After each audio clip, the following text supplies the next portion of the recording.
సిద్దిపేట జిల్లాలో కనీ విని ఎరగని రీతిలో భారీ సంఖ్యలో మరి కేసీఆర్ గారి మీటింగ్కు వచ్చే జన సమీకరణకు మరి తండోపతండాలుగా రావడం జరుగుతున్నది. ఈరోజు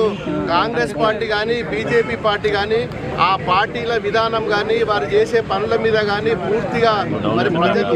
వ్యతిరేకిస్తున్నారు. మరి ఈరోజు మరి ప్రజలే కాదు మరి ప్రతి ఒక్కరు కూడా మరి మామూలు కార్యకర్త నుంచి మొదలుకుంటే రైతులు కానీ వ్యాపారవేత్తలు కానీ ప్రతి ఒక్కరు కూడా ఈరోజు ఈ ప్రభుత్వం పూర్తిగా విఫలమైపోయింది. మరి వచ్చేది మళ్ళీ బీఆర్ఎస్ పార్టీ, మళ్ళీ కేసీఆరే, మళ్ళీ మాసారే, మళ్ళీ రావాలి అని చెప్పి ప్రజలు ఎక్కడ పోయినా ఏ నలుమూలల నుంచి తండోపతండాలుగా మళ్ళీ మా సారును తెచ్చుకుంటాం, మళ్ళీ పార్టీని నిలబెట్టుకుంటాం, ఖచ్చితంగా వచ్చేది మా ప్రభుత్వమే అని చెప్పి మరి ఎడ్ల బండ్ల మీద మరి ఆటోల మీద మరి వృద్ధులు కూడా పిల్లల నుంచి మొదలుకుంటే వృద్ధుల వరకు ప్రతి ఒక్కరూ మరి ఈరోజు మేము మీటింగ్కి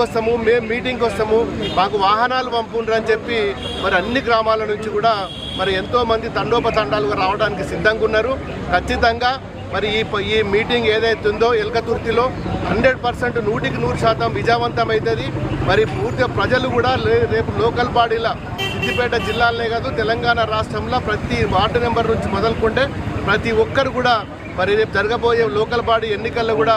గులాబీ జెండా తప్ప ఏ గ్రామంలో కూడా ఇంకో జెండాకు ఆస్కారం లేదు. మరి ఇంత పెద్ద ఎత్తున ప్రజలు వస్తున్నారు కాబట్టి రేపు అభివృద్ధి అంటేనే కేసీఆర్ అంటేనే అభివృద్ధి అనే దిశలో ఈరోజు సిద్దిపేట జిల్లాలో హరీష్ రావు గారి నాయకత్వంలో మేమందరం కూడా పూర్తి స్థాయిలో దాదాపు 1000 బస్సులతోటి మరి ఆ మీటింగ్ కూడా తరలిపోతున్నాం. వచ్చిన ప్రతి ఒక్కరికి కూడా ఒక పార్టీ అధ్యక్షునిగా మరి నేను కూడా ఒక కార్యకర్తలాగానే వాళ్ళతో పాటు బస్సులో పోయి ఈ పూర్తిగా ఈ సభను విజయవంతం చేసి మళ్ళీ మాదే ప్రభుత్వం, మళ్ళీ మాసారే కేసీఆర్ గారే మళ్ళీ ముఖ్యమంత్రి అనేది ఒక నినాదంతో ఈరోజు ప్రజలందరూ ముందుకు వస్తున్నారు. కాబట్టి ప్రతి కార్యకర్తకు మరి జాగ్రత్తగా పోయి మళ్ళీ ఎవరి స్థానంలో వాళ్ళు రావాల్సిందిగా మనందరి తరఫున కూడా